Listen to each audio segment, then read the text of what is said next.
Again. So my next two interviewees are Tony and Steve, and you're from the Horizon project. Is that right? No? Yes, we are from the Horizon project, and Tony's from our partner, Central St Martins. Wonderful. Right. Okay. So what are you showing here today? Good question. We are showing a new product called Aestheticodes, Right. which we've been describing as effectively a challenge to the paradigm of the QR code, in that we've made visually interesting motifs and patterns that have the same layer of functionality and depth to the QR code. So we've quite consciously not got a laptop on the table, we've just got drawing exercises and various sort of motifs. So this image, which is a very beautiful image, we can scan with the phone and we trigger a series of functions. Ah, right. Okay. So you've been involved in the design side of that, I take it, and you've been doing more of the technology side. Do you want to tell us a little bit about what that's entailed? Yeah. So what's interesting about this approach is the technology recognises the topology of the image. What does that mean? It means it looks for how many regions and blobs there are in the image, but it doesn't care what shape they are, and it's based upon a simple set of drawing rules. So if you're good at drawing, it takes you a couple of hours to learn the rules, and then you can start to make funky patterns. So where's our pattern book gone? So we got 5 of Tony's kind of graduate students to make these wonderful patterns that you might decorate tableware or placemats with. Now these are all the same codes. They look completely different, but what they've done is they've hidden the same codes within a set of really compelling visual designs. So basically we've given a technology that opens up how things like QR codes work to people with graphic design skills, and they can make stuff from the ground up, yeah? Okay, and it'll take you to, presumably, whatever site you want it to take you to whatever you program it to take you to. So in the case of the Saba restaurant, if you point at the plate, it gives you the menu to how to make that dish. If you point at the placemat, it tells you about your order, for example. Right, okay, fantastic. So how have you found that from an artist's perspective, working on this kind of project? Is it something you've done before? Well, yeah, it's been quite a challenge.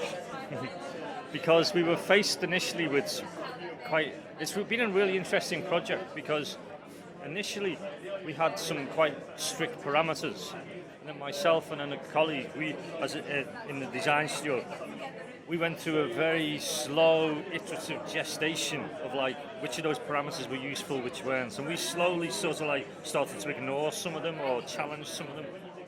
Then sometime later, under Steve's idea, it was a really good idea. We sort of tested how easy it was to teach this. So we got 6 designers in the room, and I did a drawing workshop where I asked them to draw what I drew. And the first version, and we didn't tell them what to do. So they drew this flower, then we picked out the camera. My one worked, theirs didn't. And they were a bit like, okay, let's do that again. Now draw exactly what I draw. And slowly I explained the rules to them. And then, 3rd generation, every single one of them had drawn a code that we could scan that worked. That took me 12 months. It took them 2 hours. But that was really interesting, because it meant that actually we don't need to have the same depth of knowledge in reality. That, one of it was about development knowledge, and the next useful knowledge didn't have to be the same depth. They could do it in a much more intuitive way. And then we developed this pattern book, and then we did all this stuff for the restaurants. So effectively what we've got now is we can design visual motifs that work as code. And that we have to, at the moment, we're designing a sort of standalone app that has to understand the context of the motif. So it's not quite a generic reader yet, but there's no reason theoretically why we couldn't get there. So does it put any particular parameters on the kinds of shapes and the kinds of designs that you can do, or is it free for you to use your imagination and then program it afterwards? It's free to your imagination, really, but you have to follow certain topographical rules. So at the moment we're working to 5 regions and X amount of blobs, which are the bits of information in the region. But beyond that, there is little other criteria that you have to adhere to. So what becomes interesting here is we have examples of the same code that looks So these two images Yeah. are the same. We can- These two images, sorry, are the same code. Yeah. Okay, so if I was to use a QR code, they would look the same, Right. or they'd be almost indecipherable to them. But now we have actually much more beautiful sort of imagery. But this has the same value as that one. Or we can change it. You know, I can change a bit of information here. I can make it a different code. But I find it much more interesting that they're identical. Yes. You know, if I look at camera and say these are identical, Yeah. no, they're not. They look completely different. Yeah. Fantastic. Excellent. So what's next for you guys in terms of either this project, or are you engaging with the digital transformations theme beyond this? So, I mean, there's a few. What next? I suppose there's a practical set of issues. Yeah. So, what would you use it for? Where else could you apply it? Can you make wallpapers that cover whole walls with kind of narratives of interactive codes and patterns? Can you make a series of kitchen or bathroom tiles that would allow you to plaster your wall with these things? Can craftspeople make highly designed bespoke objects that also kind of interweave digital materials into the kind of craft of other things they're doing? So that's the kind of what's it for practically. Yeah.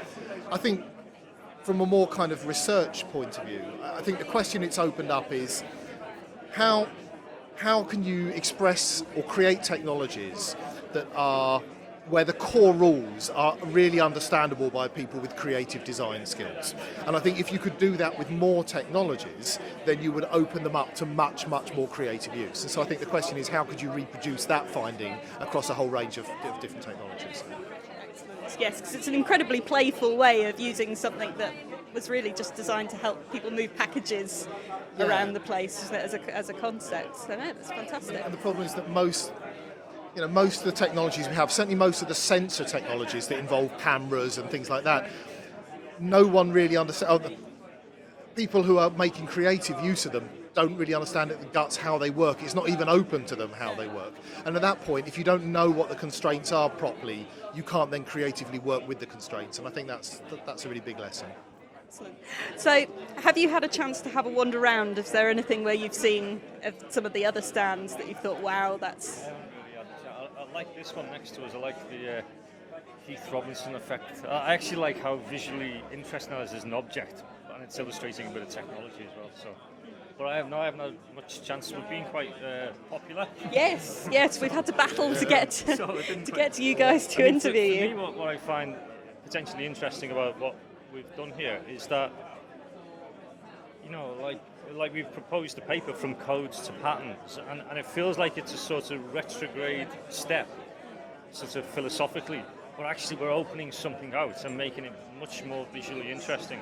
So, you know, like when we did this sort of pilot example of this in a restaurant, and I found after a few hours or whatever, I started to say, actually what I've created here is a disturbance, like it's made it, what we've really done, which is really interesting, I've hidden in amongst all this, but we've made a code visually interesting that we can create a narrative.